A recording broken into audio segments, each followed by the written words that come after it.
Greetings. So let's have a look here at the Chidester reading, African Religion. The first thing that you need to understand about this reading is that it is the introductory chapter of a book called Religions of South Africa. So what I want to make sure that we are clear about here is that this is a class on the religions of Africa, but we're beginning with a reading on the religions of South Africa. So if we head down here, this is the readings, this is the region, the country of South Africa. And then let's go back a little bit further and look again at that bigger picture.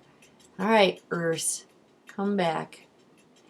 And when we move from this Chidester reading into our Mbiti book, and Joseph Mbiti, his book, African Religions and Philosophy, he will be drawing and talking about African religions, and he'll pull a little bit from all of these different countries, and you'll see how he's identifying this is the story that came from the Shona of Zimbabwe or the Igbo of Nigeria.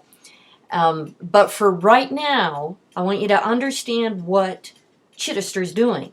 Right? So he's writing the first chapter on a book on religions of South Africa, and he's got a few problems he has to address before he can do that absolutely for you.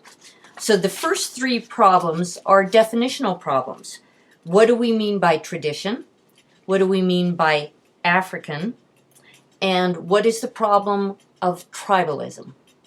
So with those, if you look at the first page here, he writes that the term tradition might better be understood not as something handed down, but as something taken up, as in an open set of cultural resources and strategies that can be mobilized in working out the meaning and power of a human world.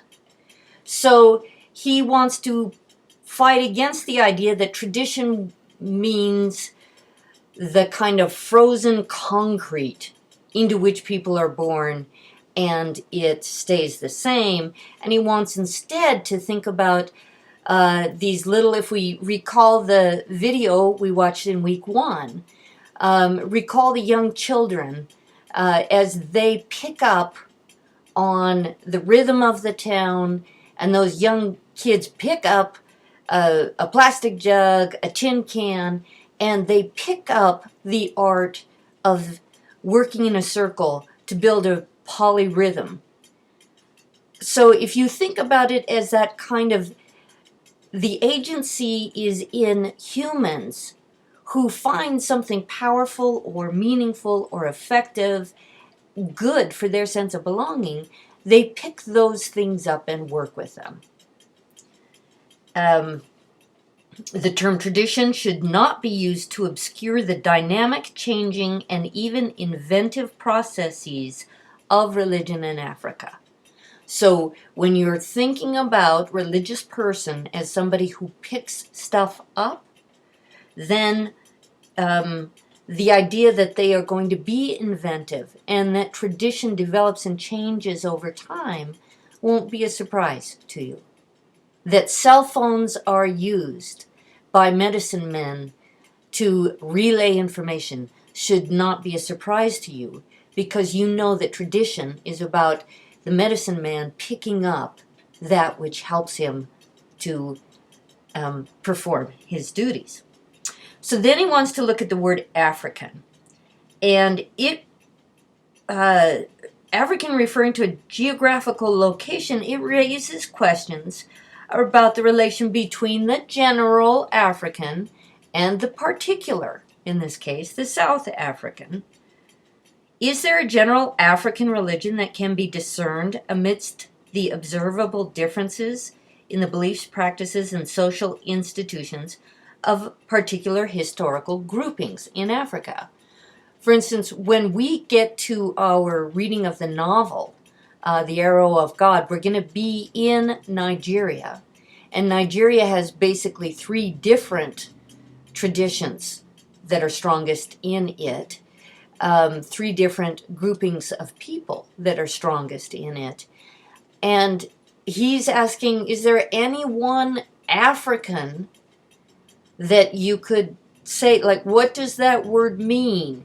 If he talks about African religion as the first chapter in a book on South African religions, is he talking about an essence that would be the same for the Igbo people of Nigeria, or the Yoruba people of Nigeria, or the Hausa people in northern Nigeria?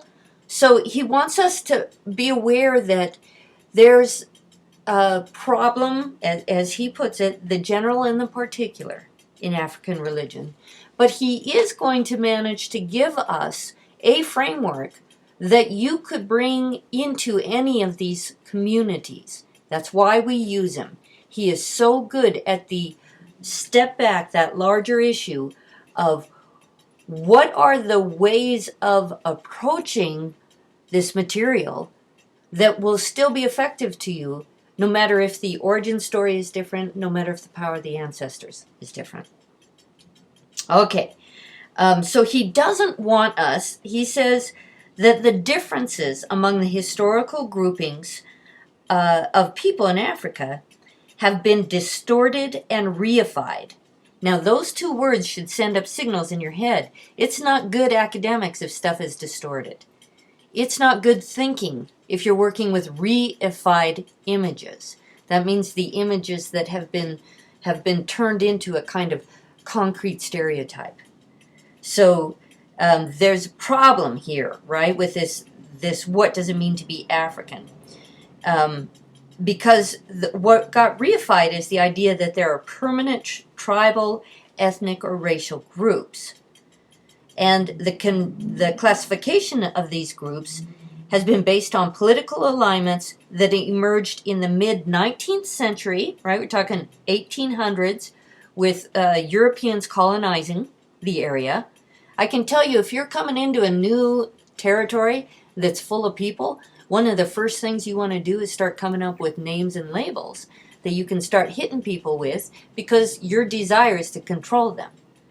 That's one of the reasons that the idea of being African, and that to be African means you're tribal, is a problem for him, is that the idea of tribal identities themselves came out of European efforts to organize the people in ways that would make it simpler to control what's happening in Africa. And he says that the idea of tribal identities were frozen in what he calls the re-tribalization of African societies under colonial rule during the 19th century, so there's your 1800s, and under apartheid domination in the 20th century. Now, apartheid is a particularly pernicious policy developed in South Africa. The word apartheid is that there is a heritage of Germans and Dutch and English, and so there are words like apartheid, which means apartness. It's a kind of combination English, German, Dutch word. And it meant we will organize South Africa, the country, by maintaining apartness between black Africans, the Malaysians and Indians that we've brought in to run the middle management stuff, and ourselves, the superior Europeans. So given that tribal identity comes out of 18th, 19th, 20th century colonial efforts to organize and rule people, it's not a great way for us to approach the study of African religions. So he doesn't want you with a stuck image of tribes there. He goes on to say, and he calls them fictions, the idea that you'll find tribes, that these are fictions that have been invented or imagined, that they're flags of convenience for people who would like to control other people, more than they are meaningful descriptions of the way that trade and marriage and the need for more resources due to a drought and the way people moved together and considered that others did or did not belong, and the way that family grew across new territories. All right, so now we should be having all kinds of a sense of the dynamicness, not only of the religions, but of how Africans themselves organized, but also that there's something very fiercely concrete that happens during colonialism that creates country boundary lines and creates tribal identities as political fictions.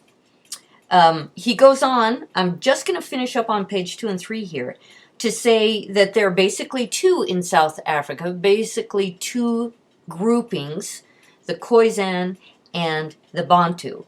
And he tells us how hard life was on the Khoisan, the Khoi, who lived by herding, and that the Khoisan were displaced, incorporated, or exterminated by the encroachment of European settlement in southern Africa, beginning in the 17th century, so beginning in the 1600s. So he is only going to briefly describe them because so much of that was just decimated by that colonial encounter. So you have to go back to pre-colonial times and gather what you can about it. And the rest of the article is going to be describing Bantu traditions. Now, here is what's important. I'm going to post this page. That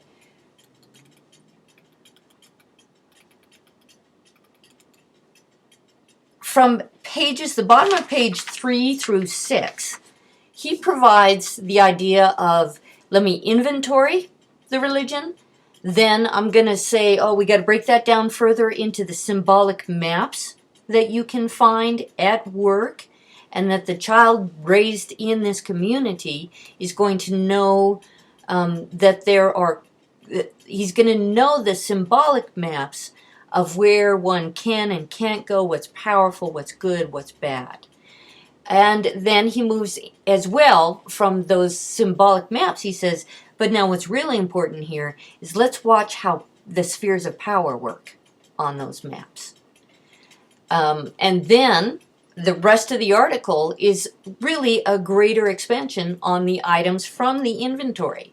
So he goes into depth on myth, ancestor ritual, the symbolisms of evil, sacred specialists, rites of passages, and rites of power. So these are largely focused on the Bantu. But again, what is important is that he has provided for us this inventory, which you can expect to see variations of, but you can expect to see the inventory that he provides in other African communities.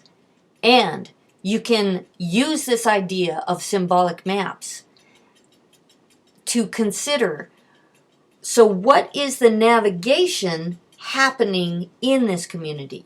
What is its creation story? What are its ethics and its morals? What is the meaning of death for the community? And we're going to find out that in general, also another important thing is that while the idea of a creator God, a kind of monotheological creator God is found across these traditions, what really matters is ancestors. So it is the several generations before you that have the greatest role in your life.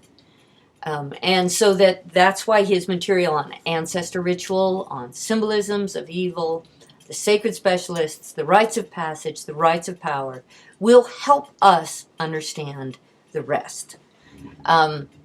So work with this text, and I am going to tell you, I know it's hard, but it's also pretty clear if you slow down and take your notes.